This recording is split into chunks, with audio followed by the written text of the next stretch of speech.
Guess who's back? Back again. Mikey's back. Tell a friend. Hey everybody, here with another video for you guys today. And today we're going to be ranking all 4 Ghostbusters films. But before I go any further, let me just say, if you like this video or any other videos on my channel, please like, comment, and subscribe. And we'll be getting into the Ghostbusters ranking after my intro coming in.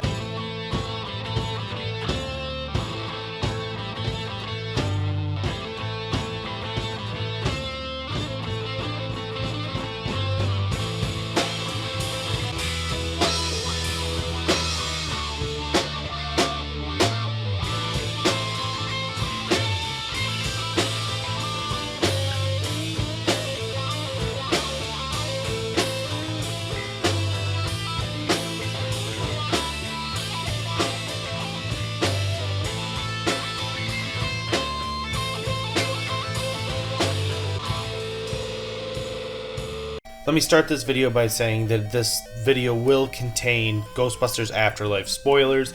So if you haven't seen the film, go see that movie and then come back and watch my video. That I'm going to do this ranking a little bit differently than most other YouTubers do it and how I've done it on my channel in the past. And that is, I'm actually going to get the elephant out of the room and start with number 1 first, because I think it's obvious which one is going to be number 1, and so the mystery is in the rest of them, so let's save those for later on in the video. And so let's get into it. So number 1 is, of course, Ghostbusters 1984. It will for always and ever be number 1 in this franchise, at least for me and for a vast majority of the fans out there. It's a lightning in the bottle film, almost perfect in every way. Ghostbusters is a 10 out of 10 film for me.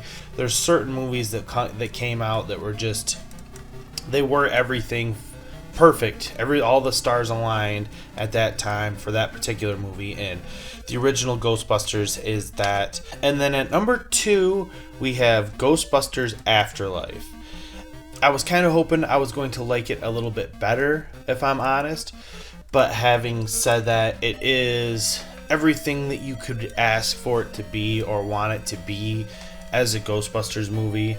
And any negatives that I could say on it are kind of a little bit nitpicky, because it does all the things well. It's got a good final act that's very emotional, and all the new characters are very strong, attached on to all of them in varying degrees. The way they worked Egon's ghost into the film, I thought was very well done and was respectful to the character and the actor, Harold Ramis, obviously. It really allowed his spirit and presence to be felt within the movie, which I really appreciated. The movie is very much like an episode of Junior Ghostbusters, in my opinion, from the real Ghostbusters cartoon, which isn't a bad thing. I guess the final payoff with the movie wasn't as rewarding as I was kind of hoping for, is my biggest gripe as a fan.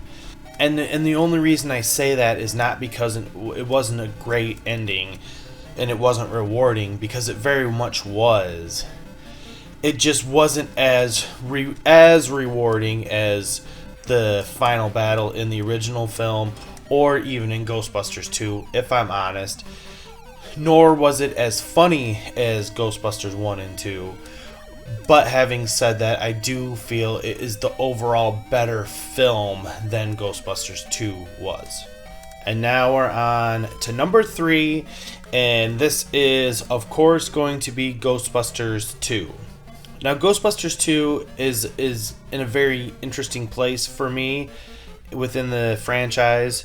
If you want to hear more of my in-depth thoughts on not just Ghostbusters 2, but all of these films and what the franchise means to me in general, click on the card up in the corner to learn more. So for the sake of this video, I'm going to stay on the positives for Ghostbusters 2.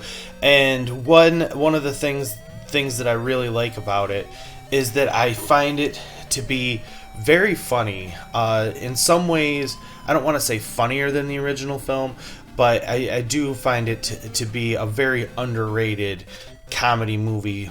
And I find Vigo to be a very compelling villain And the final battle in this movie, still to this day, is the second best, climax of the franchise. And that's why I got Ghostbusters 2 at number 3. And then, surprise, surprise, number 4, we're going to go with Ghostbusters Answer the Call, or Ghostbusters 2016, whatever you want to call it. For the sake of this video, I am going to remain on the positives for that film as well. Again, if you want to hear more of my thoughts on it, you can click on the video that I already recommended earlier in this video. As for the positives, the opening sequence in that movie I felt was very Ghostbusters-esque. That they really captured what Ghostbusters was in that one scene. And then another positive I would say for it is I thought Kate McKinnon was pretty good as a Ghostbuster. I didn't love her character, but I found her somewhat enjoyable at times. And Kristen Wiig, I thought that her character was probably the best played or portrayed within the film of the four of them, meaning she felt the most natural on what people would do and not just be over the top slapstick. But anyways, that is my Ghostbusters ranking video. Thanks everyone for watching. Put down in the comments, your choices, where you would put these films. And thanks everyone for watching. Please like, comment, and subscribe, and I'll see you in the next one. Take care, everybody.